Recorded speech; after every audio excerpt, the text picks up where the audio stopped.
আজ যে ভিন্ন রকম সকাল শুরু করলো মাইলস্টোন স্কুল, তার একটা বিস্তারিত তথ্য আমরা দর্শক জানতে চাই। আমাদের সহকর্মী আশিক মাহমুদ সকাল থেকেই সেখানে আছেন। আশিক, অন্যান্য দিনের মতো তো আজকের দিনটা শুরু হয়নি, জানাচ্ছিলাম দর্শকদেরকে। একটু জানাবেন সবশেষ কি পরিস্থিতি দেখতে পাচ্ছেন মাইলস্টোন স্কুল প্রাঙ্গণে?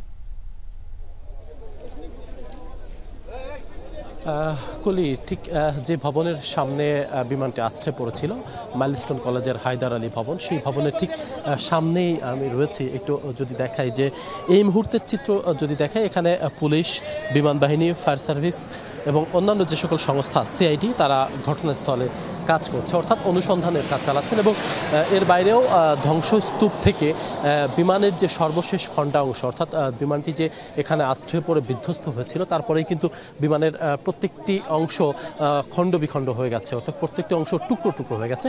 সেই টুকরো অংশগুলো বিমান বাহিনীর যারা সদস্যরা রয়েছেন তারা সেটিকে খুঁজে বের করছেন এবং ধ্বংসস্তূপ থেকে সেগুলো খুঁজে বের করে তারা সেগুলো সংগ্রহ করছেন এবং তারা তদন্তের কাজ চালিয়ে যাচ্ছেন। তো একটু জানাতে চাই যে গতকাল যেহেতু এত বড় একটি বিমান বিধ্বংসের ঘটনা ঘটেছে, বিধ্বস্তের ঘটনা ঘটেছে, বিমানটি যখন এখানে আছড়ে পড়ে ঠিক তখন কিন্তু স্কুল ছুটি হয়েছে এমন একটি পরিস্থিতি, অর্থাৎ 1টার সময় স্কুল ছুটি হয়। বাচ্চারা 1টার পর থেকেই অভিভাবকের হাত ধরে এই স্কুল প্রাঙ্গণ ত্যাগ করে, কিন্তু ঠিক সেই সময়টি বিমানটি এখানে আছড়ে পড়ে এবং সাথে সাথেই এটি আশপাশের যে ভবনগুলো রয়েছে, আশপাশের যে শ্রেণীকক্ষগুলো রয়েছে, সবগুলোতে কিন্তু আগুন ছড়িয়ে পড়ে এবং সবগুলোই কিন্তু আগুনে পুড়ে যায়। এবং সেই বিষয়টির কারণেই কিন্তু আমরা এখন পর্যন্ত নিশ্চিত হয়েছি যে 27 জনের মৃত্যুর খবর আমরা এখন পর্যন্ত নিশ্চিত হতে পেরেছি। এবং এছাড়াও প্রায় 100-র মতো বেশি শিক্ষার্থী বিভিন্ন হাসপাতালে চিকিৎসাধীন রয়েছেন। সেই ঘটনায় কিন্তু যে হৃদয় বিদারক ঘটনা, কারণ এই স্কুলের প্রাঙ্গণটি কিন্তু অন্যান্য দিন বা আজকেও হয়তো এটিতে শিক্ষার্থীদের কলকাকলিতে মুখরিত থাকার কথা ছিল। ক্লাসরুমগুলো শিক্ষার্থীদের পড়াশোনা, পাঠদানে এবং শিক্ষার্থীদের যে পড়াশোনার পাশাপাশি খেলাধুলা, সেই কার্যক্রমগুলোই কিন্তু চোখে পড়ার কথা ছিল, কিন্তু এই জায়গাটি কিন্তু এক ধরনের ধ্বংসস্তূপে পরিণত হয়েছে।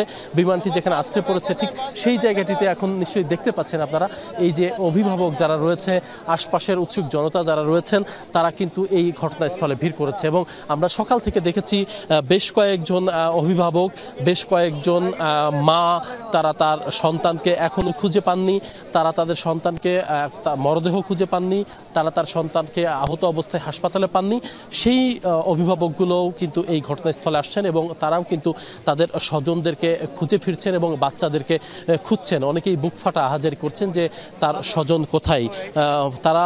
তাদের যে বুক ফাটা আহাজারি, স্বজন হারানোর যে বেদনা, সেটি আসলে মানে ভাষায় প্রকাশ করে বোঝানোটা আসলে মুশকিল। কারণ যার স্বজন চলে গেছে, হয়তো গতকাল এই দুর্ঘটনা না ঘটলে আজকে এই সময়ে হয়তো এই অভিভাবকদের হাত ধরেই কিন্তু সেই বাচ্চারাই এই স্কুলে আসতো এবং তারা ক্লাসে পাঠদান এবং পড়ালেখা করতো। কিন্তু এই দুর্ঘটনার পরে সেই পুরো চিত্রটাই কিন্তু বদলে গেছে। সেই শিক্ষার্থীগুলোর কিন্তু অনেকের প্রাণ গেছে, অনেকে এখনো হাসপাতালের বিছানায় মৃত্যুর সঙ্গে পাঞ্জা লড়ছে। তো সেই অভিভাবক যারা রয়েছেন তারাও কিন্তু এই নিখোঁজদের সন্ধানে আসছেন এবং যারা অভিভাবক রয়েছেন তারাও কিন্তু আসছেন এবং তারা বলছেন যে এই ঘটনাস্থল থেকেই কিন্তু অনেক স্বজন, অনেক শিক্ষক এখানে প্রাণ হারিয়েছেন এবং যে 2 জন শিক্ষিকার প্রাণহানির খবর আমরা পাচ্ছি, প্রত্যক্ষদর্শীরা বলছেন যে তারা অনেক শিক্ষার্থীর জীবন বাঁচানোর চেষ্টা করেছে। অনেকে উদ্ধার অভিযান চালিয়ে বা জীবন বাঁচাতে গিয়ে তারা মৃত্যুর কোলে ঢলে পড়েছে। এমন অসংখ্য ঘটনার সাক্ষী কিন্তু আমরা এখানে হচ্ছি এবং অভিভাবক যারা, আশপাশের লোকজন যারা রয়েছেন, তারা কিন্তু আসছেন। সবাই কিন্তু শোকাহত, এক ধরনের শোকে স্তব্ধ এই পুরো মাইলস্টোন স্কুল এবং আশপাশের সকল এলাকা। কলি, ধন্যবাদ আপনাকে আশিক।